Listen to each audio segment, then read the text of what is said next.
Behind the church doors of this beloved 80s sitcom lies a treasure trove of bizarre secrets. A Tonight Show host who grew to despise his own production. A cast member only 10 years older than her daughter. Celebrity feuds over joke delivery. An actor performing until nearly 100 years old. And a real Philadelphia church that became a national landmark, all proving this heavenly comedy had more drama off-screen than on. Fact 1. Johnny Carson produced it, but grew to hate it. When Amen premiered on NBC in 1986, it had a powerful name behind it. Johnny Carson, the legendary host of The Tonight Show, who owned the production company that made the series. Carson Productions had already found success with other shows, and Carson himself was initially excited about Amen's premise, which centered on a Philadelphia church and the comedic clash between a scheming deacon and an idealistic young minister.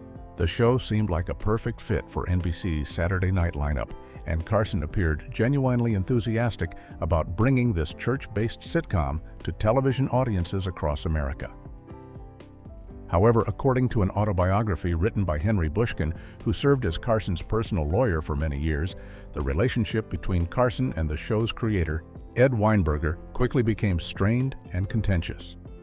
Weinberger was a television veteran who had worked on legendary shows like The Mary Tyler Moore Show, Taxi, and Cheers, so he knew exactly what he was doing when it came to crafting sitcom humor.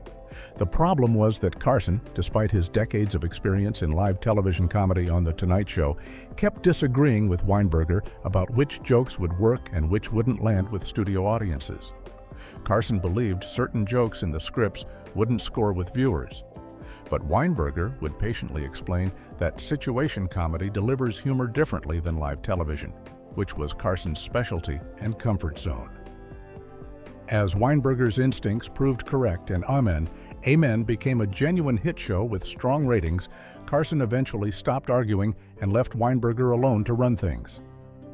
But according to Bushkin's account, Carson's ego had been bruised by being proven wrong, and he gradually became completely indifferent to the series he had once been so excited to produce, essentially washing his hands of the whole project. Fact 2. The theme song writer was also a cast member. One of the most charming and unusual aspects of Amen was that the gospel song the church choir performed most frequently on the show was actually written by one of the actors sitting right there in the scene. Jester Hairston, who played the wise and witty elderly church member Raleigh Forbes, was the composer of the famous song Amen, which had become a gospel hit back in the 1960s and was featured prominently in the Sidney Poitier film Lilies of the Field. Throughout the series, whenever the First Community Church Choir prepared to sing this beloved spiritual, Reverend Gregory would introduce it by telling the congregation, "The choir will now sing Amen," written by Dr. Jester Hairston, creating a wonderful moment where the show acknowledged the real-life accomplishments of the man playing Raleigh. This wasn't just a fun nod to Hairston's musical legacy, it was recognition of an extraordinary career that spanned 7 decades in Hollywood. Born in 1901 in North Carolina, Hairston was the grandson of slaves and grew up listening to his grandmother's stories and songs from plantation life, which inspired him to preserve that musical history. He went on to compose or arrange over 300 spirituals and became one of America's leading experts on black spirituals and choral music. Beyond Amen, he also wrote the Christmas classic Mary's Boy Child and worked extensively as a choral director and conductor for major Hollywood films throughout the 1930s, 40s, and 50s. By the time Amen premiered in 1986, Hairston was already in his mid-80s, but he brought incredible energy and humor to the role of Raleigh Forbes, delivering some of the show's sharpest and most memorable lines while audiences got to hear his most famous composition performed week after week. Fact 3. Sherman Hemsley was only 10 years older than his daughter. Television casting often requires viewers to suspend their disbelief about character ages, but Amen took this to an amusing extreme with its 2 lead family members. Sherman Hemsley, who played the overbearing and scheming Deacon Ernest Fry, was only 10 years older than Anna Maria Horsford, the actress who portrayed his adult daughter Thelma throughout all 5 seasons of the show. This unusually small age gap meant that the actors playing father and daughter were much closer in age than their characters were supposed to be. Yet somehow both performers sold the relationship completely through their acting choices and the dynamics they created on screen. Hemsley was born in February of 1938, making him 48 years old when Amen premiered in the fall of 1986, while Horsford was born in 1948, making her 38 at the time. Despite this relatively narrow age difference, the show's writers crafted Deacon Fry as a widower, whose daughter Thelma was portrayed as a 30-year-old woman still living at home with her father, romantically frustrated and desperate to find a husband. The character's childlike behavior and her daddy constantly treating her like a little girl helped reinforce the parent-child dynamic, even though the actors were practically from the same generation. This kind of casting wasn't uncommon in television during the 1980s, when producers prioritized finding actors who had strong chemistry and could deliver compelling performances over strict adherence to realistic age differences. The fact that Hemsley and Horsford made their father-daughter relationship feel authentic and believable throughout 110 episodes is a testament to their skill as performers, proving that good acting can overcome almost any casting quirk or biological impossibility. Fact 4. The star played her own mother-in-law. In a creative casting decision that showcased Anna Maria Horsford's versatility as an actress, the show had her play two completely different characters in a single episode during the third season. The episode titled I Remember Mama featured Deacon Fry convinced he was dying and reminiscing about his late wife, Thelma's mother, who had passed away years before the series began. Rather than hiring another actress to portray the younger version of Thelma's mother in the flashback sequences, the producers decided to have Horsford step into that role herself, essentially playing her own character's deceased mother in scenes set during the Korean War era. This meant that Horsford had to portray Lorraine Tillman, the woman who would eventually marry Ernest Fry and become Thelma's mother, while also appearing in present-day scenes as Thelma herself. The episode explored how the deacon met his future wife and gave viewers a glimpse into the romance and family history that shaped the characters they'd been watching for 3 seasons. Horsford had to create a completely different character with distinct mannerisms, voice patterns, and personality traits from her regular role, all while making sure audiences could see the connection between mother and daughter. This kind of dual-role casting was relatively uncommon in sitcoms of the era, where producers typically brought in guest stars or other established actresses to play family members in flashback episodes. By having Horsford play both roles, the show created an interesting visual connection that suggested Thelma had inherited certain qualities from her mother, while also demonstrating the actress's range and ability to inhabit two very different characters within the same half-hour of television, giving fans a memorable and unique episode. Fact 5. A real church became known nationwide as the Amen Church. While most of Amen was filmed on soundstages in Los Angeles and Universal City in California, the producers needed an authentic-looking church exterior to establish the setting of First Community Church in Philadelphia. They found the perfect location in Mount Pisgah African Methodist Episcopal Church, a beautiful stone Gothic building located at 41st and Spring Garden Street in the city's West Philadelphia neighborhood. This real active congregation's church appeared in the opening credits and various exterior shots throughout the show's 5-season run, giving viewers an instantly recognizable landmark that helped ground the fictional church in a real place. The exposure from being featured on a popular primetime network sitcom every week had an unexpected and lasting effect on the church's identity. During the 1980s, millions of Americans tuned in to watch Amen on Saturday nights as part of NBC's powerful comedy lineup. And Mount Pisgah's distinctive Gothic architecture became synonymous with the show in the minds of viewers across the country. As the series grew in popularity, the church building became so closely associated with the sitcom that people started referring to it by a new name that had nothing to do with its actual religious identity. The nickname Amen Church stuck so thoroughly that even decades after the show ended its run in 1991, the building is still widely known by that moniker among Philadelphia residents and visitors who recognize it from the series. The church essentially became a pop culture landmark, with its real congregation sharing their sacred space with a fictional television church that brought joy to millions of viewers, creating a unique situation where a working house of worship became permanently linked to a comedy show in the public consciousness. Fact 6. The lead actor was an actual ordained minister. Clifton Davis brought an unusual level of authenticity to his role as Reverend Reuben Gregory on Amen because he wasn't simply an actor pretending to be a man of the cloth for television cameras. Davis was genuinely an ordained minister in real life, having been certified as a Baptist minister before the show even began, which meant he had actual theological training and pastoral experience that informed every scene where his character had to deliver sermons, counsel parishioners, or navigate the spiritual and ethical dilemmas that came up throughout the series. What made this even more remarkable was that Davis maintained an active ministry position while simultaneously working full-time on the sitcom.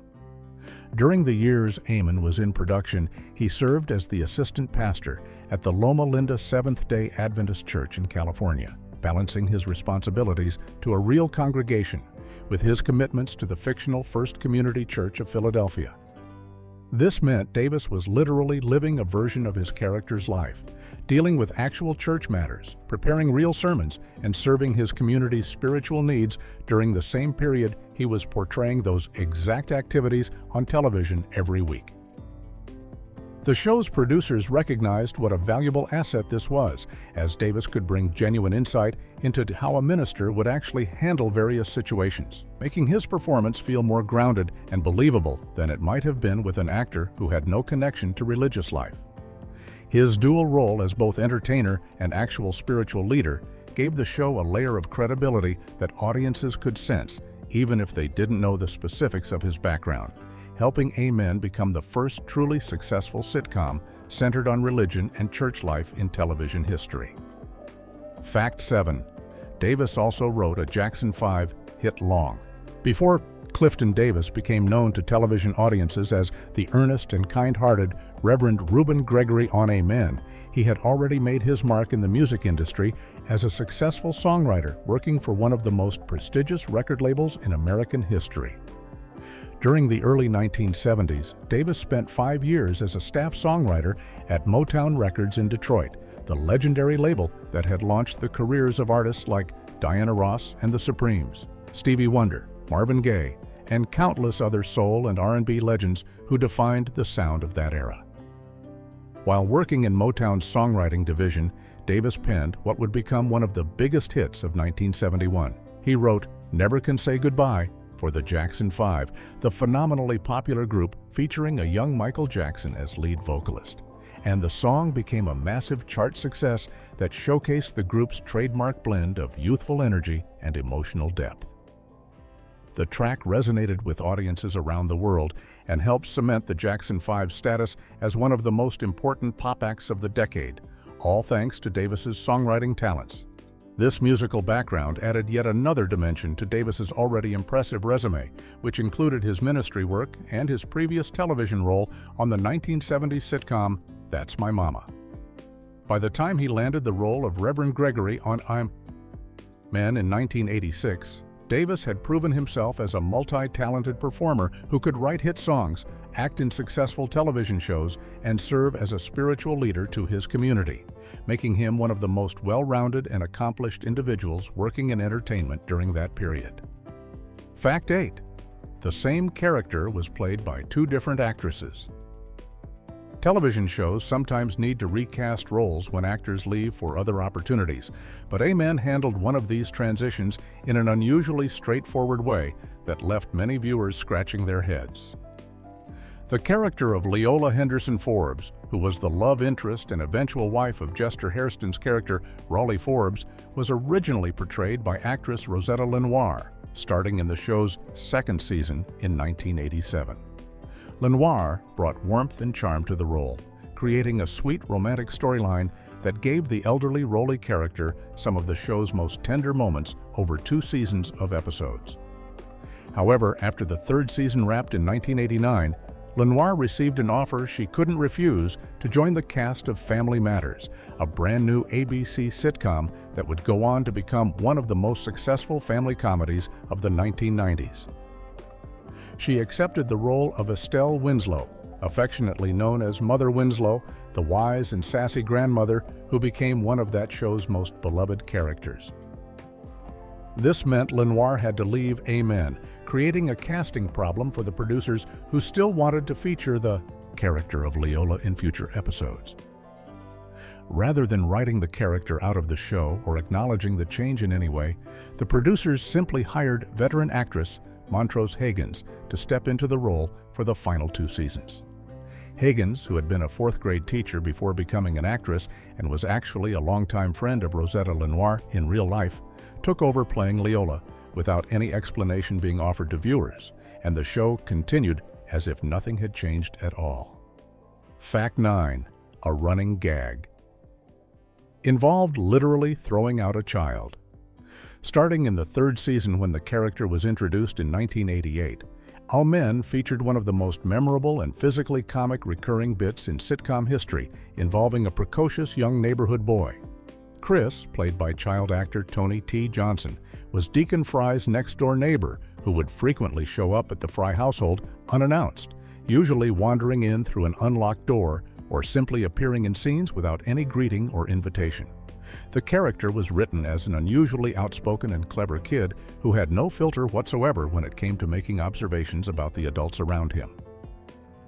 The running gag worked like clockwork across multiple seasons and became something audiences looked forward to seeing. Chris would arrive at the house for some reason or another, insert himself into whatever conversation or situation was happening, and then inevitably say something incredibly smart-mouthed, sarcastic, or inappropriate that would shock or offend whichever adult was present at the time. Rather than simply asking him to leave or scolding him verbally, the adult character, whether it was Deacon Fry, Thelma, or one of the other regular cast members, would respond by literally picking up the young boy and physically carrying him out of the house while he continued talking or protesting. The physical comedy of seeing various adult actors hoisting this kid up and removing him from the premises became a signature moment that appeared throughout seasons 3 and 4, giving the show a distinctly different kind of humor from its usual verbal sparring and church-based situations. The gag was simple but effective, and Tony T. Johnson's timing and delivery made these brief appearances memorable enough that audiences could count on Chris showing up eventually to cause some chaos before being unceremoniously ejected. Fact 10. The deacon was also a lawyer who defended murderers. One of the most unusual aspects of Deacon Ernest Fry's character was that he didn't just serve as a church leader and board member at First Community Church. He also maintained a full-time career as a licensed attorney specializing in personal injury law. The show frequently depicted Fry as a somewhat unethical ambulance chaser who would pursue questionable cases and use legally dubious tactics to win settlements for his clients, creating a stark and often hilarious contrast between his role as a supposedly moral church deacon and his willingness to bend rules and exploit loopholes in his legal practice. The writers took this dual identity to its extreme in at least one memorable episode where Deacon Fry actually defended a client who was accused of murder, putting him in the uncomfortable position of having to argue for the innocence of someone charged with taking another person's life while simultaneously trying to maintain his standing as a respected figure in his church community. This created comedic gold as the show explored how Fry would navigate the ethical minefield of defending such a serious criminal case while also preaching about morality and righteousness on Sundays. The character's legal career gave the writers endless opportunities to create storylines that mixed courtroom drama with church politics, allowing Sherman Hemsley to showcase Fry's scheming nature in 2 completely different professional settings. Whether he was chasing down potential clients at accident scenes or defending questionable characters in court, Deacon Fry's legal practice reinforced the show's central tension between his selfish, money-hungry impulses and the higher moral standards that Reverend Gregory constantly tried to hold him to, making for some of the series' most entertaining conflicts and memorable episodes. Fact 11. James Brown, performed in the series finale. When Amen aired its final episode on May 11, 1991, the show's producers decided to go out with a spectacular bang by bringing in one of the biggest names in music history to help close out the series. The legendary James Brown, known worldwide as the Godfather of Soul and one of the most influential performers in the history of American music, made a guest appearance during the climactic scenes of the two-part series finale that centered around a church telethon organized by Deacon Fry to raise desperately needed funds to save First Community Church from financial ruin.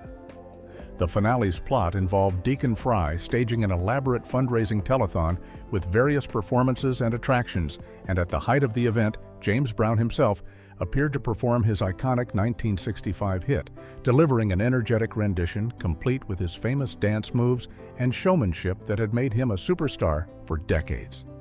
Brown even appeared alongside his real-life wife and business manager in the scene, adding an extra layer of authenticity to the moment. What made the finale truly memorable and wonderfully chaotic was that while James Brown was performing on stage in front of the church congregation and television cameras, Thelma, who was heavily pregnant and overdue, suddenly went into labor off stage. The episode brilliantly intercut between Brown's electrifying performance happening in one part of the church and Thelma giving birth to her and Reverend Gregory's first child in another area, with screams from both the excited audience and the laboring mother mixing together to create a joyfully frantic conclusion that celebrated new life, musical greatness, and the saving of the church all at once. Fact what? MC Hammer played dual roles in one episode. During the show's fifth and final season in 1991, Amen attracted one of the biggest hip-hop stars of that era when MC Hammer made a memorable guest appearance that showcased both his celebrity status and his acting abilities. Hammer, who was at the absolute peak of his fame at that time thanks to his massive hit that had dominated radio stations and MTV throughout 1990 and into 1991, appeared in an episode titled 3 Men and a Hammer that dealt with the important issue of a young person considering dropping out of school. What made Hammer's appearance particularly interesting was that he didn't just play himself in a standard celebrity cameo. Instead, the episode featured him in two completely different roles that allowed him to demonstrate some surprising versatility as a performer. He portrayed himself as the famous rapper that everyone recognized, but he also took on a second character called Reverend Pressure, a flamboyant and energetic minister who used his charisma and street credibility to connect with young people who might be struggling with important life decisions.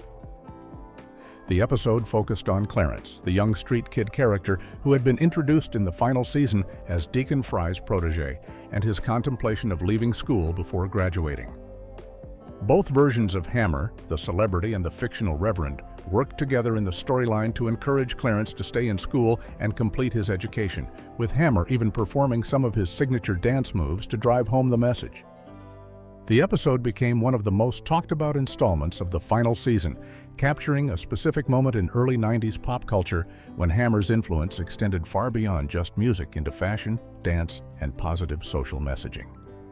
Fact 13. One main cast member vanished without explanation. Barbara Montgomery had been one of the original cast members of Amen since the very first episode in 1986, playing Cassietta Hettebrink, one half of the gossipy and sarcastic Hettebrink sisters who were active members of First Community Church's board and congregation. Along with her on-screen sister Amelia, played by Roz Ryan, Cassietta provided some of the show's sharpest comic relief and most memorable one-liners, frequently making wisecracks at Deacon Fry's expense and adding a distinct female perspective to the church's internal politics and power struggles that drove much of the show's humor. However, after 4 seasons as a core member of the ensemble cast, Montgomery received an offer in 1990 to star in a new ABC sitcom called Married People, which was being positioned as a potential hit for the network's lineup. She accepted the opportunity and departed Amen to pursue this new role, leaving the producers with a difficult decision about how to handle the absence of a character who had been present since day one and was well known to the show's loyal audience. Rather than writing an explanation into the script, such as having Casieta move away, pass away, or simply mention that she was traveling or had left the church for some reason, the show took the unusual approach of simply pretending the character had never existed at all. Casieta disappeared completely from the series with no acknowledgement whatsoever, and her sister Amelia continued appearing in episodes as if she had always been an only child, never mentioning her sibling or explaining where she had gone, leaving viewers confused about what had happened to a character they had watched for 4 years. Fact 14. Chester Hairston, performed into his late 90s. Chester Hairston's presence on MN represented something truly remarkable in television history. He was working as a regular cast member on a primetime sitcom at an age when most people have been retired for decades. Born on July 9, 1901, in Belu's Creek, North Carolina, Hairston was already 85 years old when Amen premiered in September of 1986, making him older than most actors ever get the chance to work professionally in Hollywood, let alone land a significant recurring role on a network television series. What made this even more extraordinary was that Hairston didn't just make a brief appearance or limit himself to a few episodes. He appeared in 109 out of the show's 110 total episodes over 5 full seasons, maintaining an incredibly demanding schedule that required him to memorize lines, hit his marks, deliver comic timing, and keep up with much younger actors week after week. By the time the series ended its run in May of 1991, Hairston was nearly 90 years old and still performing at a level that earned him recognition as one of the show's most beloved characters and reliable sources of wisdom and humor. His character, Rolly Forbes, was written as a spry and sharp-witted elderly church member who often served as the voice of reason among the bickering congregation. And Hairston brought an authentic energy and playfulness to the role that never suggested his advanced age was slowing him down in any way. His work on Amen made him one of the oldest regularly working sitcom actors in television history during that era, proving that talent and dedication to the craft can transcend age barriers in an industry often criticized for discarding older performers. Fact 15. The show was NBC's Saturday night powerhouse. During the late 1980s, Saturday night was considered a difficult time slot for television networks because many people in the key demographic of viewers aged 18 to 49 were typically out socializing rather than sitting at home watching TV. Most networks struggled to build successful Saturday lineups and often used the evening to air struggling shows or reruns, essentially giving up on trying to compete for viewers on that particular night of the week. NBC, however, took a completely different approach and decided to invest heavily in creating a powerhouse Saturday night block of original programming that would give audiences a compelling reason to stay home. Amen became a crucial part of this strategy when it premiered in 1986, joining other successful sitcoms that featured predominantly African American casts or appealed to older audiences who were more likely to be home. On Saturday evenings, the network strategically scheduled Amen alongside hit shows like 227, which starred Marla Gibbs, The Golden Girls, which had become a cultural phenomenon, and Empty Nest, which was a spin-off of The Golden Girls, creating a block of comedy programming that dominated the ratings and proved Saturday night television could actually be profitable and successful. This lineup was so effective that NBC owned Saturday nights throughout the late 1980s and into the early 1990s, with Amen moving between different time slots within the evening as the network adjusted its strategy to maximize viewership. The show's placement in this legendary block of programming helped it reach millions of viewers each week and contributed to its 5-season run, proving that smart scheduling and quality programming could overcome the traditional wisdom that Saturday was a lost cause for network television.